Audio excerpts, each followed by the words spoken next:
This is Demystifying Gay Porn. My name is Ike Grande, and if you watch gay porn, I've definitely helped you get off.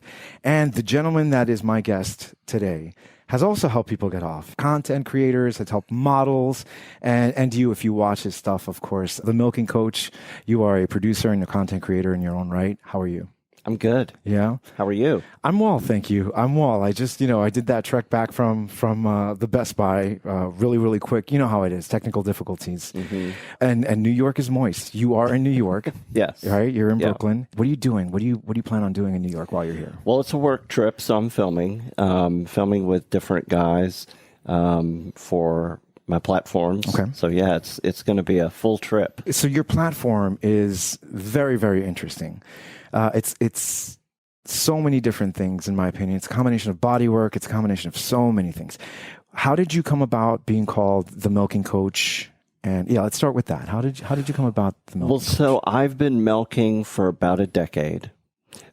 Started out as a full-time hobby when I was living in Los Angeles. I had a full-time job, all that good stuff. So it was a hobby. And then when I decided to move back home to Atlanta, Georgia, I decided to kind of take the step and make it my business. I started on Tumblr, then to Xtube, which was a ton of fun. I actually missed that platform. Yeah, that was a good platform. Yeah. And then started the fan sites. And I was really lucky when I started out because I had so much content that I'd filmed. And then I just, got models to agree to let me sell it. So yeah, that's how it started. So you mentioned LA. You were out in LA for a while. Tell us a little bit about, so for 20 years, what brought you to LA? I was in the entertainment industry, actually TV, film, and music, all three. Jeez. Started out at TCM in Atlanta before I moved to LA. Okay. So I stayed in the TV realm at WBTV. And then moved into music, worked at the Grammys for a decade, which was fun, and then moved to the Oscars for a couple of years. So you were doing live event production? I was doing live event production and digital marketing, yeah. What made you leave event production? I'm not a great schmoozer. Okay. And I'm not great at blowing smoke up people's butts. You know what I mean? It's I could do it there, and I acted that part, but wasn't really me. Mm-hmm. So I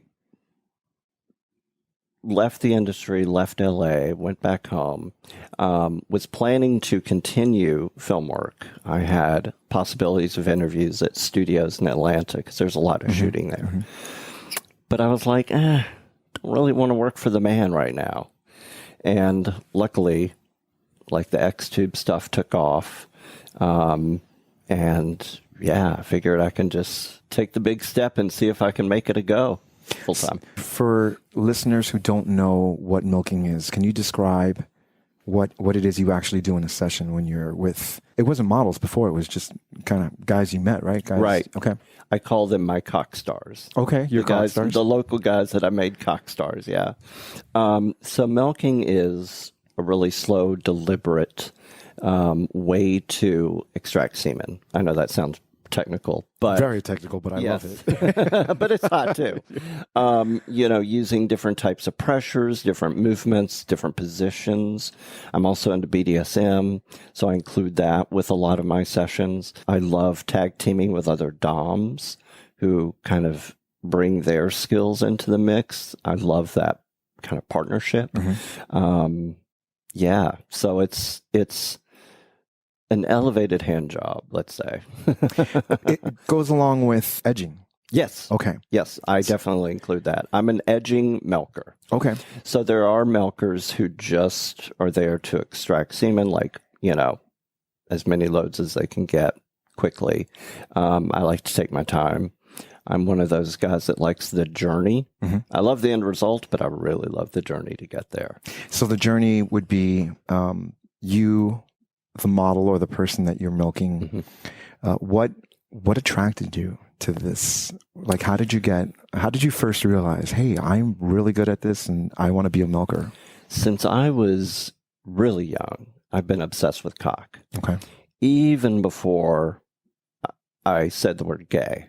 I mean, just as a kid, I remember my dad taking me into a locker room at a club and just sitting there on the bench while all these, older men came in and out undressing. I was like, just fascinated. And I experimented some in boarding school. I went to boarding school in New York. And then the deep midwinter, when you can't go anywhere, the snow's up to your waist, what are you going to do?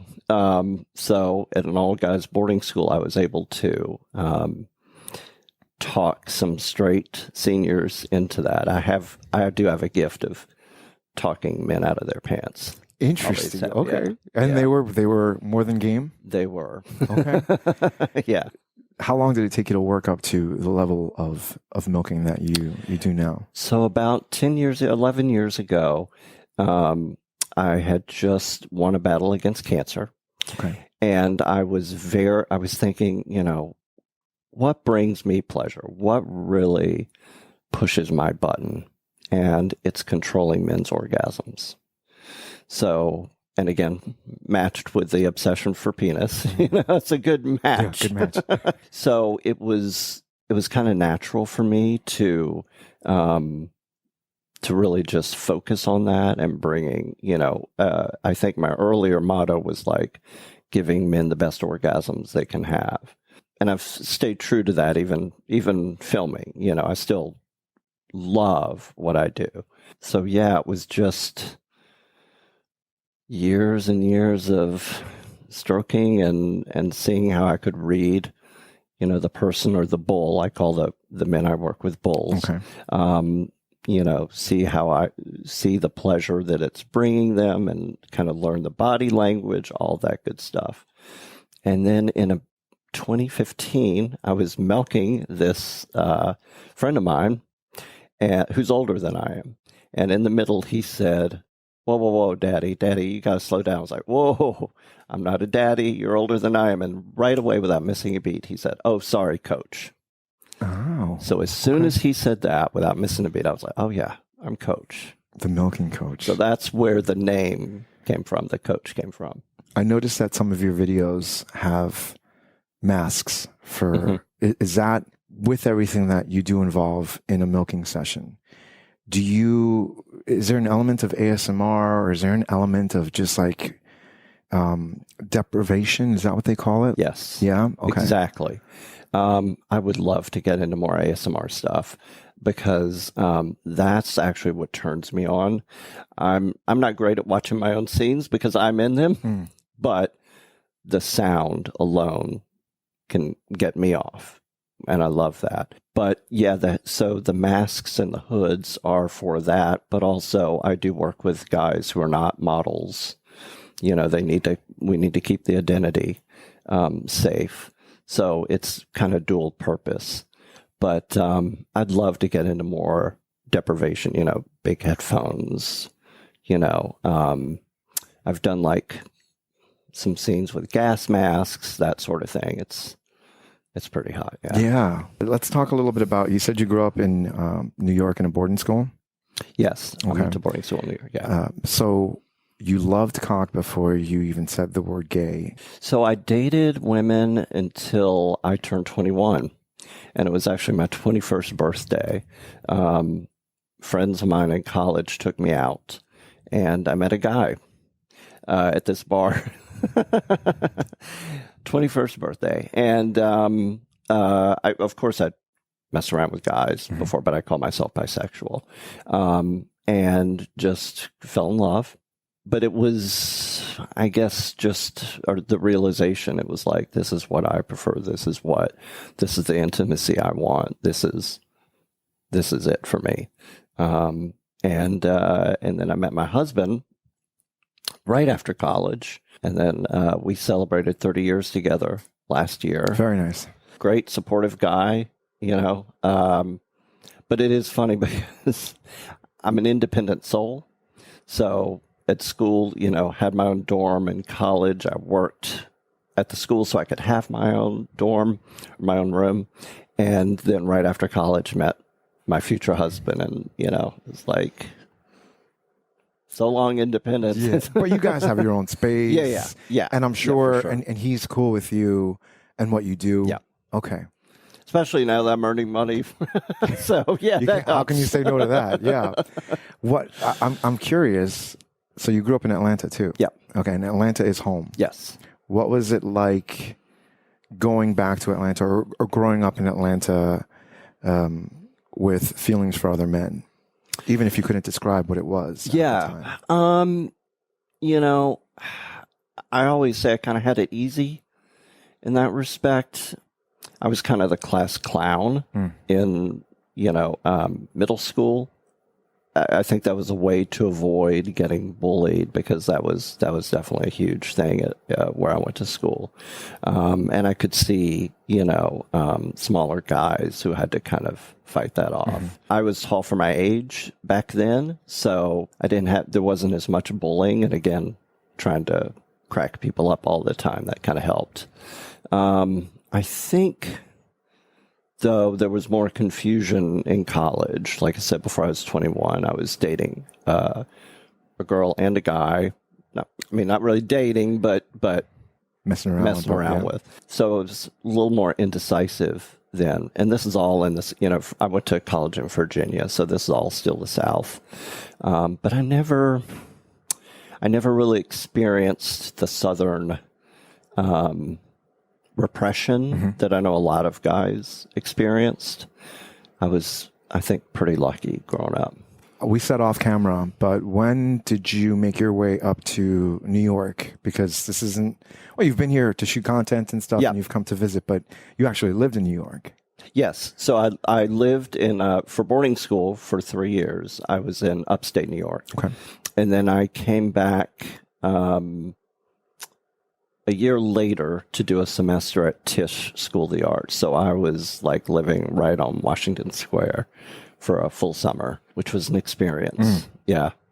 A lot of people. Yeah. And it was, because it's Tisch, very creative group. And I met a lot of great creatives who also liked being milked. So that was fun. Yeah, well, that's interesting too. And I have a question, and I know you probably can't respond, but I mean, working in the motion picture industry, working in the Grammys, have you milked? Yes. Oh God, I would love TV, film, movies, sports, athletes, politicians, weathermen. Yeah. So you've had your fair share of the entertainment industry. There are some names you would know. Oof. God. And you're going to take it with you. No, I wouldn't. I can't. But it's just interesting, because I know, I always feel like there's a subway station underneath life. The subway station of life just includes the facade that you see and then everything everybody loves. Yeah. And I wish that kind of would just come up and everybody would stop living double lives. And I wish that too. And I know I have a lot of sex worker friends. So I've heard stories from them too. It's interesting because I've been asked this before about celebrities and stuff. And I never experienced anyone who gave me an NDA or anything. It was just kind of a common, you don't really talk about it, but I was never told or never no, you're not going to say anything, are you? It was just, I think they could tell I had integrity. And then plus, if you do release that kind of information, they talk too, and you'll lose work within that clientele. Yeah. That I know that for a fact with politicians. There's definitely a lot of shit going on in DC that's not politics, and I know some sex workers too that are like, oh yeah, this person, that person. Very interesting. So you've been on your platform for 6 years, right? Or close to 6 years now. Okay. Yes. What has your experience been like as a OnlyFans star?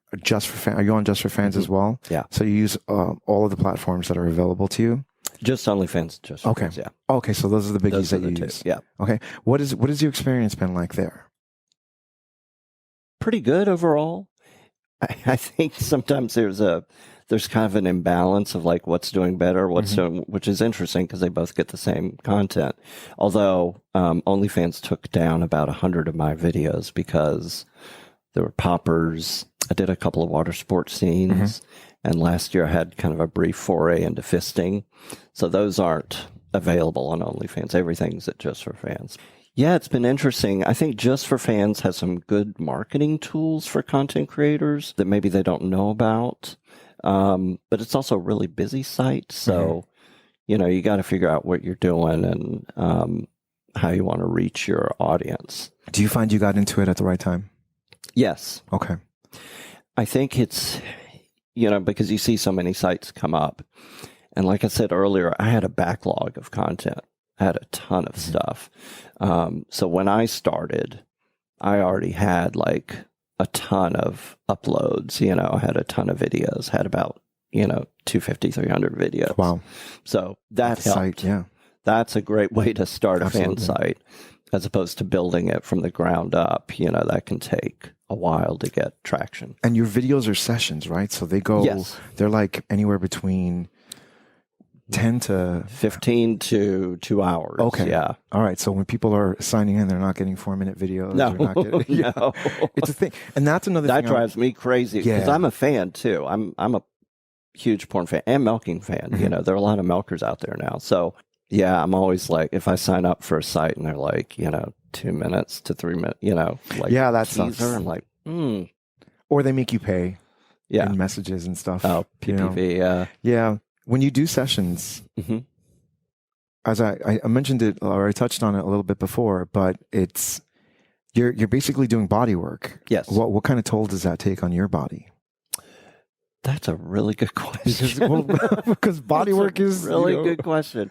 And I'm not, I'm 53. I'm not the youngest content creator out there. I didn't get started till my 40s. Cool. So, You're yeah, seasoned. I have to watch that. My back, Mhm. especially.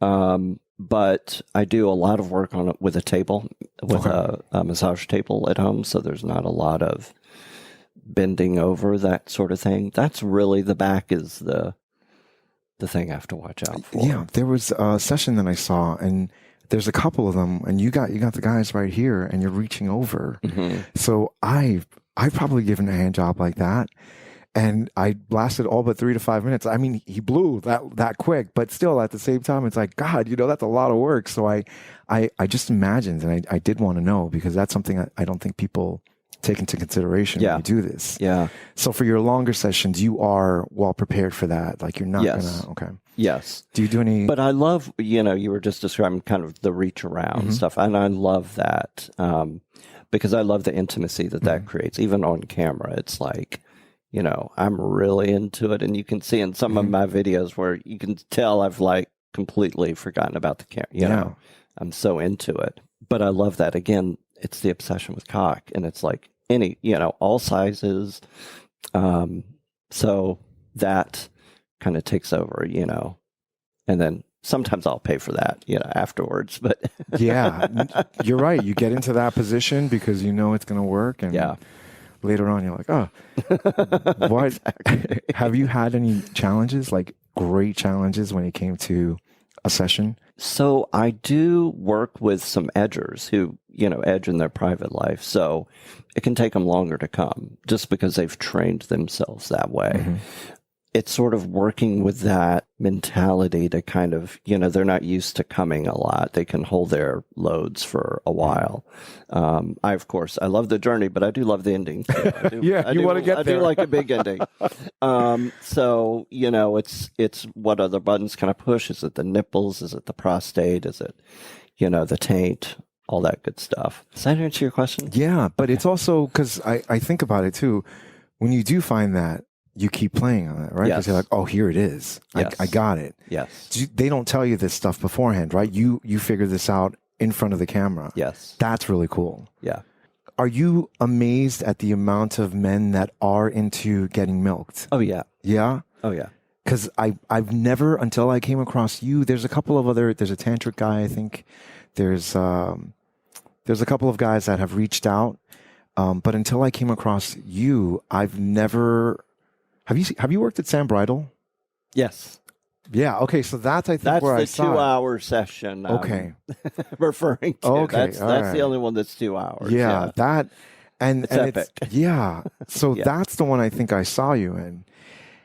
it's amazing how many people are into milking. Mm-hmm. How did you feel when you found that there were this many men that kind of just were into it? And were you bombarded by them when they did find your material? I wish I was bombarded more. Yeah. No, it was interesting to me because I think when you're a fan of porn, you think all the porn stars are just into fucking, just into penetrative sex. And if I can tell you just a quick story. So when I was in LA, before I started filming, I was milking porn stars, which was a lot of fun. And these were stars. I'm not We're talking using that lightly. Yeah. But I used to have a Craigslist ad that I would run when I was doing it as a hobby. And actually, I had a ton of straight guys, too. I mean, more straight guys than gay or living straight lifestyles, you know. This porn star found the ad.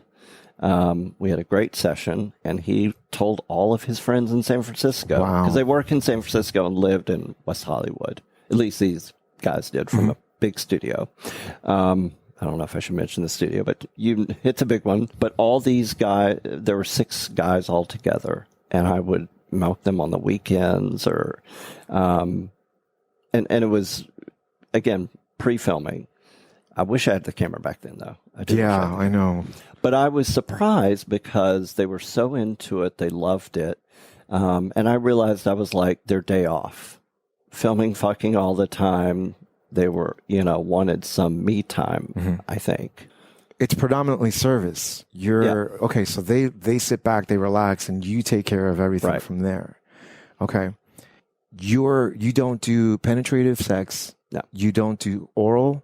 No. You just milk. Correct. Okay. That's one thing I wanted to ask you. Why? Yep. What led you to that decision in a world of penetrative sex? Yeah, everywhere. I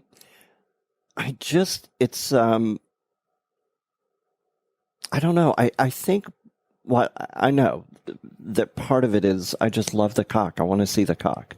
I want to see the cock ejaculate. I want to make the cock ejaculate. I was a big bottom growing up, but as a milker, I wanted to, see it, control it, claim it, if you will, maybe. And it's just so much sexier to me to see everything. I think that's the big answer. And also, penetrative sex can, that can be a laborious thing to just get ready for. Yeah. Yeah. I love it, but, it's a little easier to. Is it reserved also for your relationship? Do you reserve certain things for you and your husband? I do. Yeah. Okay. That's important. Yeah. Who have you not worked with that you would love to work with? Ooh. So I actually had a top 10 list a couple years ago and actually milked like half of that list. Awesome. Met 2, decided it wasn't a good fit, and then there were a couple more left. It's interesting. You mentioned porn producers. The guys that I want to milk are porn directors, content creators themselves. Tim Kruger with Tim Tales. LeGrand Wolf would be fun. Yeah, LeGrand Wolf. Okay. But, I know those guys would never submit to that. So I think think of the Dom type as... Have you asked? I haven't. Okay. Actually. I did ask Tim. Okay. I don't know if he read my message, but I did reach out. Doesn't that suck? Yeah. We were saying before, sometimes it's just, depending on how high on the echelon of X they are, they just look at you as another fan sometimes, unless you get that one in. And once you have that in, you're like, okay, cool. Sometimes, I've reached out to other porn stars by joining their OnlyFans because some of them say they don't answer, requests on Twitter. So I joined the site and then asked that way, and that's helped. So I should probably do that with Tim. Yeah. What's your? Although I got to get him to the U.S. too. True. Or you plan a trip out to Europe. Right. You're based in Atlanta, Georgia now. So and when do you get models and content creators that come down to you? Yeah. Okay. And spend a weekend. Yeah. So they spend a weekend there. You have everything fully decked out there to have your sessions all done. And I just moved into a bigger space, so I don't have to worry about converting it to a guest room, Okay. when I'm done, which is what I've been doing for years. So all my kink furniture, I have a bench, a cross, a table, a couple stools. They're there permanently. So it's a permanent place, which is terrific. And that does everything for your soul. Yeah. I have a home to do this now. So, Turn on the lights and you're good to go. that's it. What's your biggest challenge when you are on location or when you come to places? Probably a little bit of that loss of like, this is my space. I control it. So I brought my cameraman with me this trip. So that's been amazing. And I don't have to worry about the technical aspects. And that's a huge load off my mind. It's different. And I shot a couple studio scenes not too long ago, and it was like the loss of that control was a little discombobulating, but I worked with great people, so it worked out. But yeah, I do like to control the environment. Yeah, I kind of figure you walked in here because you showed me a picture of the layout, and I was like, okay. You walked in, you turned the lights on, you said, okay, I can do this, but you almost immediately have to put everything together how you want to shoot it. Yeah. Interesting. You did mention off camera that you worked on a podcast yourself. So you've done podcast interviews with porn stars and producers and stuff. And you have a fan in Paul Morris. Yes. Who had this site. I don't think they continued it, but it's Knocked Out, Jerked Off. I don't know if you remember that one. I do remember Okay. those. Oh, yeah. I don't know how they've aged. Let's say that. Right. I don't. Yeah, no, that could be. However, I'm not that PC, but that could be really. Yeah. And I remember they were still making it happen when I started working there. And then we had some producers that were like, I'm not doing that. I'm not shooting it. I thought it was interesting. It's fantasy. It's basic. Just, I get where they're coming from, but at the same time, I think there's something very, very cool about that. Well, and Paul himself directed MILKED, which was really hot milking, and it was all milking. No penetrative sex, and it was terrific. I loved seeing a studio do that, a big studio do a milking film. Well, have you ever spoken to them about maybe doing a video for them? I would love to. Yeah, that would be cool. We did talk a little bit during the pandemic. They wanted to license some of my content that was already shot, but yeah, I would love to. I mean, I've worked with so many of their models. Alex Hawk was one of my first guys way back when, and just so great. Yeah. You've worked at some studios with Davey Wavy, right? You did a couple things with Himeros. Yeah. What was that experience like? It was amazing. Other than the loss of control. Yeah, no, I know. I don't want to sound too ungrateful. No, it was a great experience. So he flew us all to Arizona. It was the height of the pandemic. So this was July of 2020. We were supposed to so he contacted me January of 2020. We were supposed to shoot in March. But of course, that happened. So it was really delayed. And then we all had to, take our tests so that we could create this bubble. There were only two. There was Jack Bailey and Andre Donovan. Great guys. And then the crew and me. And so we were all, in this house, and we shot 2 scenes in 2 days. And they have the most really amazing camera guy, has some beautiful camera. Their stuff is gorgeous. It's really beautiful. And we shot outside. You would like this. We shot outside for one scene. We were in Sedona, Arizona in July. It was 113 degrees outside. We were on this big rock in the middle of this riverbed. And of course, I always wear all black. Oof. In 113 degree weather. Yeah. Yes.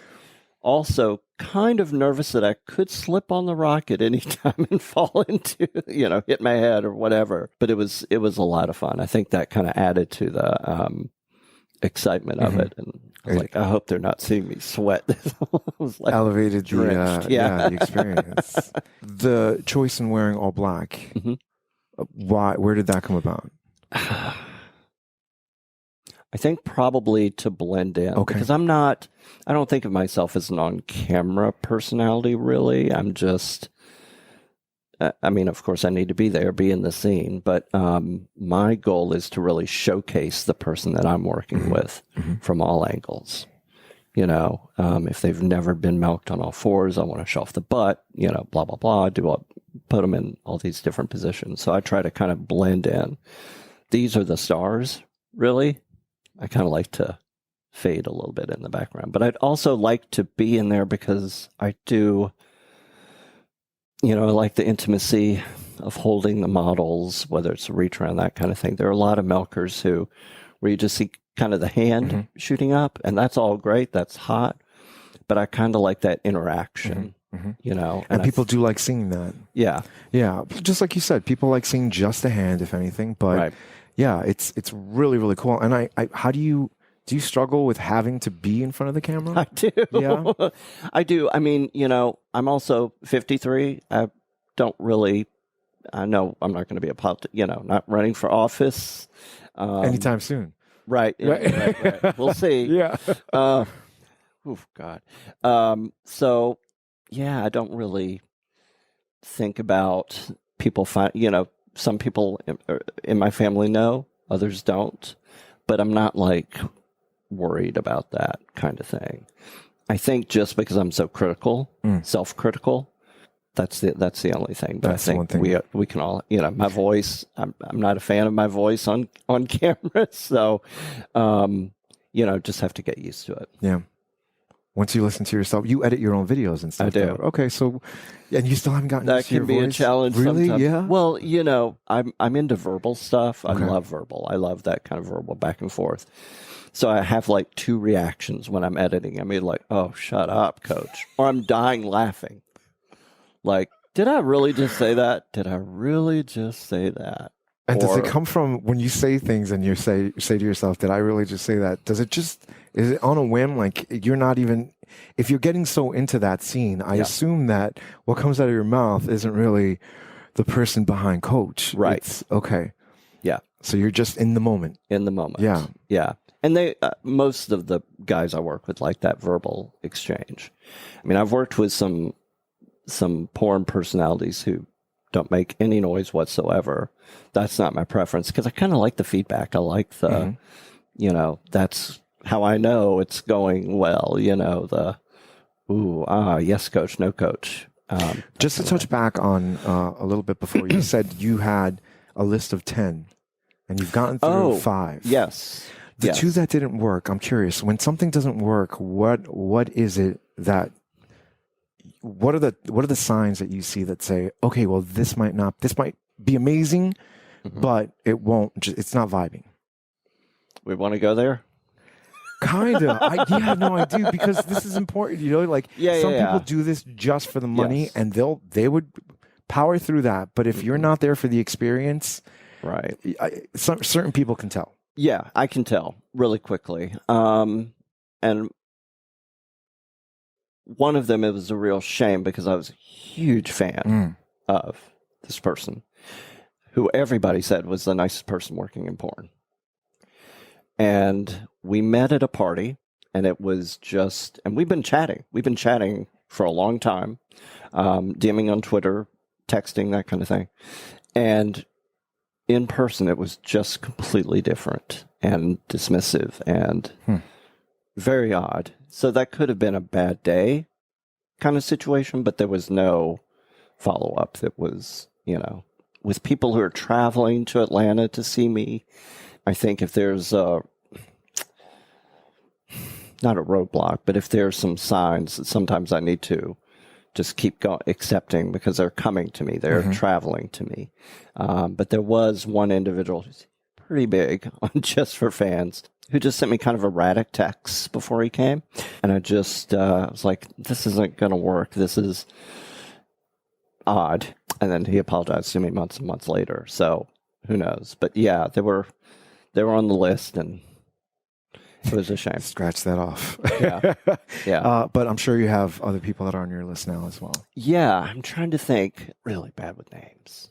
Just FYI. There's so many, there's so many creators, guys, there's so many models that I'm like, I basically every month go on X and I do a search of who's going to be in the area, who's in the area, who's new. Right. And kind of like you, I get referrals from other models that I've worked with. Yeah. And that's probably the best thing. When you have models now come to you after watching your footage, are they just like, here you go, take it? Yep. Yeah? Yeah. And which is great. Hands. I mean, that's the plus to having so much content out there, is that they know what to expect.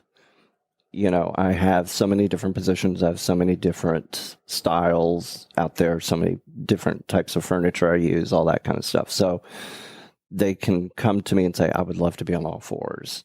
You know, that is a favorite position, I think, because a lot of men are not milked in that position. That, you know, they may be fucked in that position, but getting milked is completely different. So they pinpoint, like, I want that, I want that, I want that.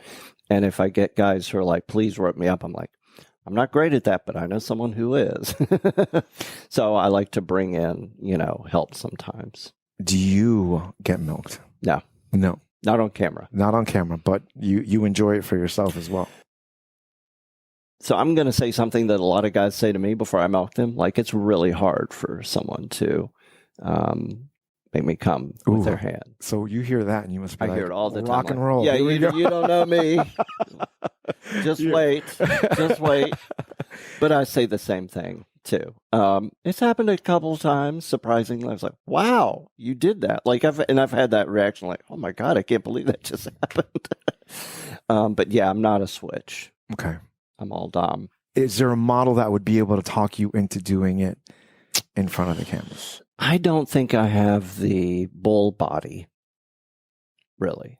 I think, you know, I'm not a lot of guys I work with are exhibitionists. Okay. I'm a voyeur. Okay.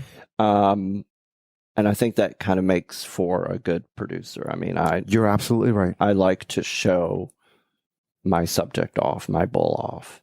So, yeah. Yeah. I'm sorry for, I always ask. No, it's a great question. But no. yeah, you know, because I'm the same way. It's requested. I'm a workhorse, not a show milked. horse. Yeah. And that's basically what I love yes.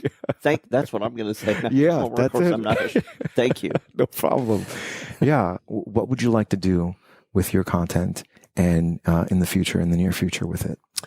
Now that I have a permanent studio that I work in, you know, I have everything set up. I want to do a little more BDSM work. I'm not the strictest dom. I'm not a sadistic dom, but I do like immobilizing bulls. New crew, you know, kind of doing some, you know, newer techniques. I do want to learn roping. I would like to do that. The problem is I'm not a patient person. So the leather restraints are so easy and immediate, and I get right to cock. But it would be fun to learn some new skills. And I've contacted a roper who can show me some things. So kind of expanding on the BDSM stuff. I want to, of course, more subscribers never hurts. You know, Twitter's been my best marketing tool so far, but I need to explore other marketing avenues to get people to the site and probably do some ads, that kind of thing. Yeah, you can probably get on YouTube and put up your content before. I do see that you set up certain scenes, that kind of stuff before you get stuff. Yeah, and then to be continued on X, or I'm sorry, not on X, but on Just for Fans or something like that. Yeah. But if you do have setups like that, I always think it's a shame that they are just in one place when they're technically PG. You're not really doing anything. And people love behind the scenes stuff. Yeah. I love that. Yeah. So I don't want to take up too much of more of your time. I know that you're here for work. How busy or what's your workload like while you're in New York? It's crazy. Yeah? Yeah. Oof. So, yeah, I'm not complaining. And like I said, I got my cameraman with me, so that takes care of a lot of stuff. I'm going to see a show. But yeah, other than that, it's all work.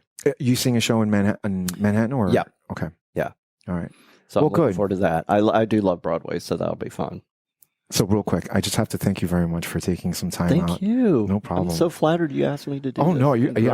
I think that you present such interesting content, very different from what I do and from what a lot of the studios do, but people absolutely love. So if, subscribers are interested in what milking is, who else to go to but the coach?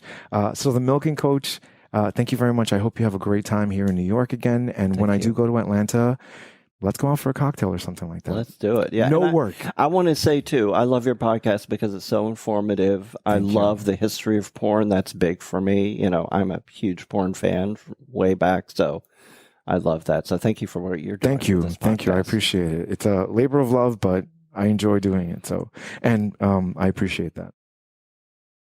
You've been watching Demystifying Gay Porn. I'm your host, Ike Grande. Demystifying Gay Porn can be found on every podcast directory as well as YouTube. Demystifying Gay Porn is on X, Facebook, Instagram, Substack, Threads. And if you like what you're watching or listening to and want to be a part of the process, head over to patreon.com/demystifying gay porn, where you can support this podcast and YouTube channel, and I can continue making content like you've just enjoyed. As always, don't forget to subscribe, give this video a like, leave a comment, and let me know what else you'd like me to cover. This is Demystifying Gay Porn. My name is Ike Grande, and if you watch gay porn, I've definitely helped you get off.